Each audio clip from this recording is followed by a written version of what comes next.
और तुमको क्या हुआ है कि अल्लाह की राह में और उन बेबस मर्दों और औरतों और बच्चों की खातिर नहीं लड़ते जो दुआएं किया करते हैं कि ऐ परवरदिगार, हमको इस शहर से जिसके रहने वाले जालिम हैं निकाल कर कहीं और ले जा, और अपनी तरफ से किसी को हमारा हामी बना और अपनी ही तरफ से किसी को हमारा मददगार मुकर्रर फरमा।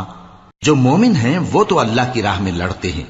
और जो काफिर हैं वो शैतान की राह में लड़ते हैं। सो तुम शैतान के मददगारों से लड़ो और डरो मत, क्योंकि शैतान का दाव कमजोर होता है। भला तुमने उन लोगों को नहीं देखा जिनको पहले यह हुक्म दिया गया था कि अपने हाथों को जंग से रोके रहो और नमाज पढ़ते और जकात देते रहो। फिर जब उन पर जिहाद फर्ज कर दिया गया तो बाज लोग उनमें से